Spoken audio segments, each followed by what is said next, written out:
পাইছোঁ মহিলাসকলৰ বাবে কংগ্ৰেছ চৰকাৰে কিমানবোৰ আঁচনি ওলালে মাজনী মামনি বাইদেউ নবৌ আশাকৰ্মী 108 কিয় যেহেতু চিকিৎসাৰ ওপৰত আমাৰ কংগ্ৰেছ চৰকাৰে জোৰ দিছে এগৰাকী মহিলা যেতিয়া সুস্থ থাকে তেতিয়া ঘৰখনৰ অৱস্থা ভাল হৈ থাকে কিন্তু যদি এগৰাকী মহিলা অসুস্থ তেতিয়া ঘৰখন কোনে চম্ভালিব এইবোৰ চিন্তা আমাৰ দিনত কংগ্ৰেছে কৰিছিল কিন্তু আজিৰ তাৰিখত য'ত কংগ্ৰেছে ল'ৰা ছোৱালীৰ হাতত কম্পিউটাৰ লেপটপ দিছিল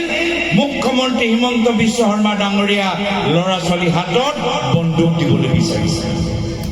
আৰ্মছ লাইচেন্স দি মানুহৰ মাজত বন্দুক বিতৰণ কৰিবলৈ বিচাৰে গাঁৱৰ ভিতৰত খবৰ লওক এটা সময়ত তেওঁ শিক্ষামন্ত্ৰী আছিল শিক্ষাৰ কি অৱস্থা গাঁৱৰ ভিতৰত আজি তাৰিখত গাঁৱৰ ভিতৰত চৰকাৰী স্কুল বন্ধ কৰা গৈছে মদৰ দোকান খোলা গৈছে এয়া হৈছে বৰ্তমানৰ অৱস্থা আমি কংগ্ৰেছ দলে বিচাৰোঁ যে নৱপ্ৰজন্মৰ হাতত স্কলাৰশ্বিপ থাকক স্পৰ্টছৰ প্ৰতিযোগিতাত ভাগ লৈ তেওঁলোকৰ হাতত মেডেল থাকক এয়া হ'ল আমাৰ চিন্তাধাৰা কিন্তু মুখ্যমন্ত্ৰী হিমন্ত বিশ্ব শৰ্মা ডাঙৰীয়া কাৰ্যকালত এতিয়া যুৱকৰ হাতত মদৰ বটল বন্দুক বা ক'ৰবাত ড্ৰাগছ সোমাই গৈছে এনে কিন্তু যেতিয়া স্থানীয় ৰাইজে এই ধৰণৰ প্ৰশ্ন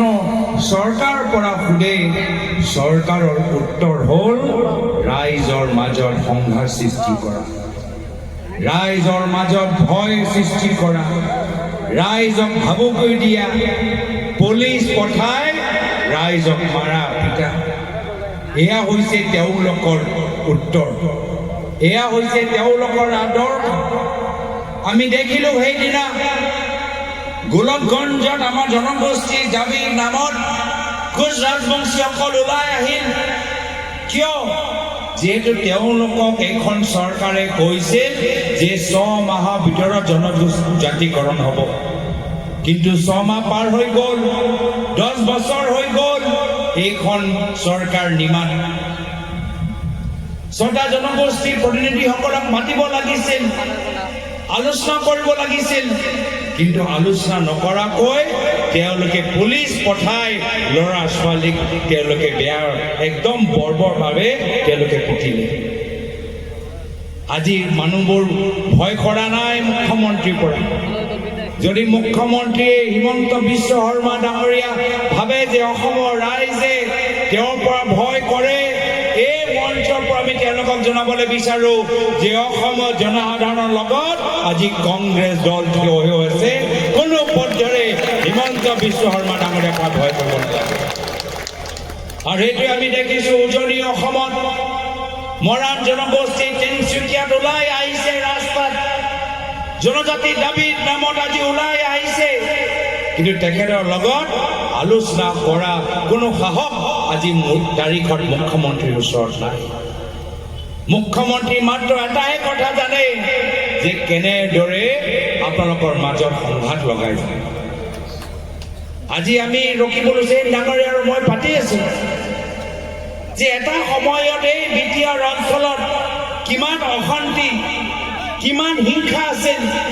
মানুহবোৰ সন্ধিয়া ঘৰৰ পৰা ওলাই যাওঁতে ভয় কৰিছিল কিন্তু 2001 চনত কংগ্ৰেছৰ চৰকাৰ আহিল প্ৰয়াত তৰুণ গগৈদেৱৰ চৰকাৰ আহিল আৰু এটা পিছত এটা প্ৰয়াত তৰুণ গগৈদেৱ কংগ্ৰেছ চৰকাৰে বিভিন্ন সংগঠনৰ লগত চুক্তি কৰি বিটিআৰ অঞ্চলত শান্তি আনিলে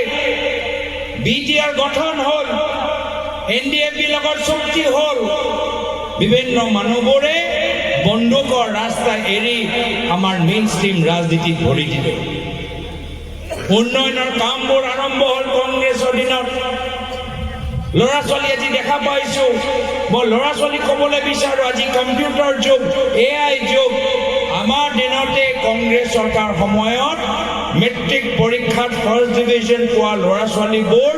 বিনামূলীয় কম্পিউটাৰ কংগ্ৰেছৰ পৰা পাইছে এয়া আছিলে আমাৰ চিন্তাধাৰা যে কেনেদৰে নৱপ্ৰজন্মৰ মাজত আমি শিক্ষা পোহৰ লৈ যাব পাৰোঁ। মহিলাসকল আজি দেখা